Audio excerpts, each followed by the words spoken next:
Right now in the lineup, another traffic headache for drivers who use a section of I-95. The highway is shut down again for bridge work.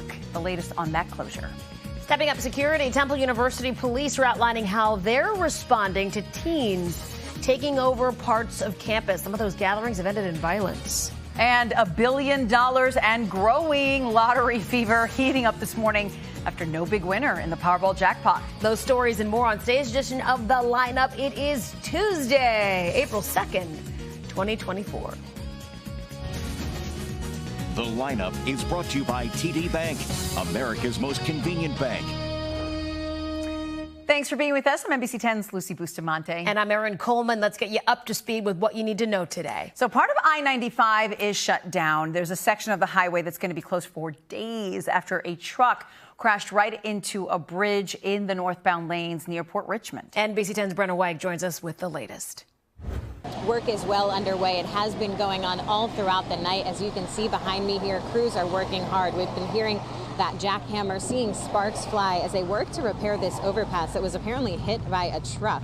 Some lanes shut down just after it happened, but PennDOT closed I-95 northbound completely at 10 p.m. You can see the traffic backup when that happened from Skyforce 10. PennDOT says if you can't avoid 95 completely, you will be forced to get off at exit 26. Definitely threw a wrench into New Jersey Transit's Atlantic City rail line between 30th Street and Cherry Hill. That was still suspended as of earlier this morning. People's ride home from last night's Phillies game was a mess, and it will absolutely have an impact on the morning commute. Seriously, we've been a lot of places in this world, and I'm sick of Philly traffic. We're not traveling this way. We only came this way to drop somebody off. We don't never go this way anyway. PennDOT says you should expect to see delays for at least the next several days. Reporting in Port Richmond, Brenna Weick, NBC 10 News. All right, thanks to Brenna for that. A Montgomery County community came together in prayer after someone vandalized a synagogue over the weekend. Yeah, neighbors packed the Temple Bethel in Wynwood last night. The synagogue held a special service to comfort those who were targeted. Lower Merion police say sometime between Saturday night and Sunday morning, someone spray painted a swastika on a sign outside the synagogue. The president of the synagogue had a message for everyone who gathered there last night.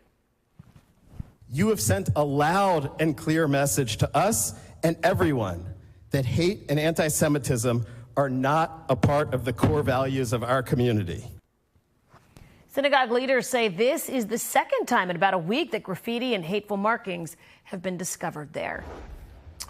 Temple police are outlining how they are responding to a large group gatherings near campus that have ended in gunfire recently. That's right. So the most recent one was on Sunday night. Authorities say that shots were fired after a meetup for about 50 to 60 kids at Broad and Cecil B. Moore. Yesterday, a letter was posted to the school community saying that Temple police have stationed officers at the intersection since last semester. Now, officials say that there has been and will continue to be an increase in Philly police officers around Temple's campus. All right, let's talk about lottery fever now because it is growing this morning. Yeah, nobody hit all of the winning numbers last night. That means the jackpot now grows to $1.09 billion. That would certainly be nice, right? While you didn't win that big jackpot, you might have won a smaller amount. Last night's winning numbers 19, 24, 40, 42, 56, Powerball 23. The next drawing is tomorrow night. You can't win if you don't play, right? Yeah. There you go. All right, so working while you're sick, obviously no fun, but there are so many people that say, I'd rather power through than to actually take the sick day. We're going to tell you the reasons why. We're back in 30 seconds, so go away. Here we go. Here I go again on my own. Introducing the all-new TD Clear credit card with no late fees and no interest, just a simple monthly fee. That's predictability, even when expenses aren't. $4? That's bananas. It's a pear. Oh, man. The all-new TD Clear credit card. That's how credit can be unexpectedly human. Call 1-844-TD-CLEAR for details about credit costs and terms.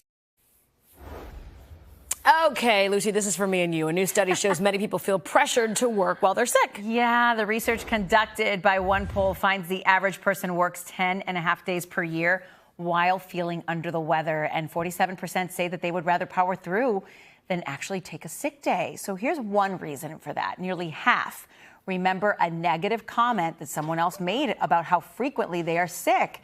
Survey found that people worried about missing work or social events because of a cold, the flu, or other sicknesses. But allergies also played a role for about a third of those surveyed.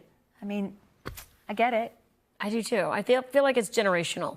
I agree with that. And post-COVID, there are a lot more factors into it too. Exactly. Yeah. You have the camp that has no problems taking off sick, even when they're not sick. Right. Then you have the camp that never takes a sick day. Right. Even when they are sick. Literally power through. Exactly. Literally power through. So be considerate of each other. Yeah, exactly. That's what it all comes down to.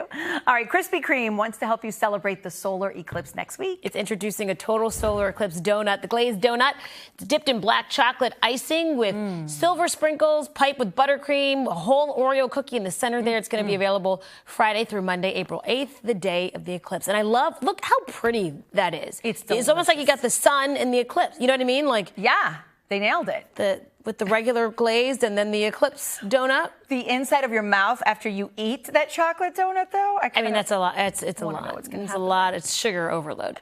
We are just days away now from WrestleMania, bringing some of the top wrestlers in the world to Philadelphia. So listen to this, because a lot of them come from very humble beginnings. And NBC 10's Johnny Archer, he took us inside of a gym that a WWE superstar and Philly native Drew Gulak opened last year, and really just giving fans a chance to become a professional wrestler themselves. Inside this unassuming black building in Kensington, the rumble of the ring can be heard. This is the beginning of the path to becoming a professional wrestler. I grew up watching wrestling all my life, and then I decided I wanted to try it out. William Phillips, who is better known as the jazzaliciously rad William Phillips, picked up wrestling just 6 weeks ago, learning the ins and outs of the sport. But, anything can happen in professional wrestling. And you can really get banged up out there. You got a bloody lip. Oh, yes. That was from a knee earlier today in class. He's training with his friend Damon Adams. The two have a match coming up Saturday. For me, it is still mind-blowing to me because, like he said, not a lot of people do this, for any profession. And the fact that he and I are doing this together and... In front of a crowd? In front of a crowd, yes. And when we found out about the news about that, I was in shock.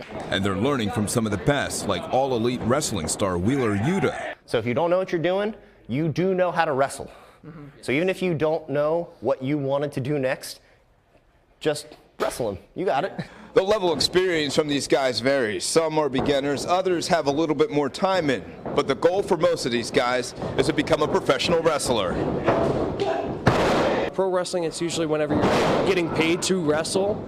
Some people probably a little less than some others based on experience level, but that's our main goal would be to obviously make money, make a name for ourselves, and hopefully get signed to a higher company. Rob Gaylor is a pro wrestler who is also training some of the new guys to the sport. And it's awesome to see the different molds, different people from different parts of the world come in here, and they all kind of melt together in this great melting pot of people.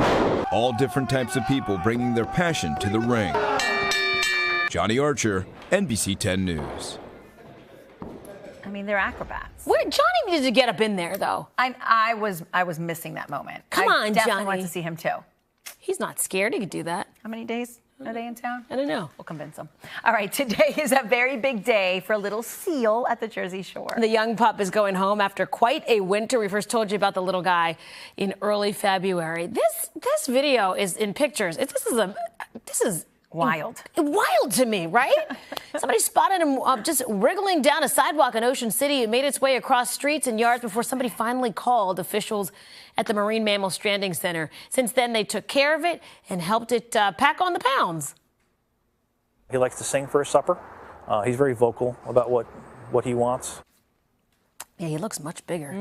While rare, officials say they see at least one seal pup stranded on land each winter.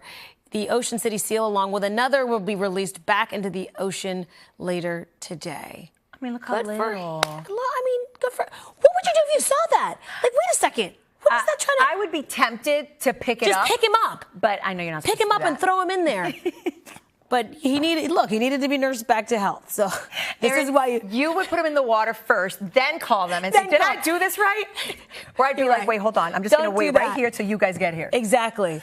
But he's in the street. I know. Get him out of the street. I guess you're not supposed to handle him like that. Leave it to the experts. It's a happy ending. People. We're good, girl. Leave it to the experts. He's back back home where he needs to be. That does it for today's edition of The Line. For Erin, Coleman, I'm Lucy Bustamante. Remember, you can always get NBC 10 news updates right here on the free NBC 10 app and catch us weekday mornings from 4 to 7 a.m. Have a great day. See you guys.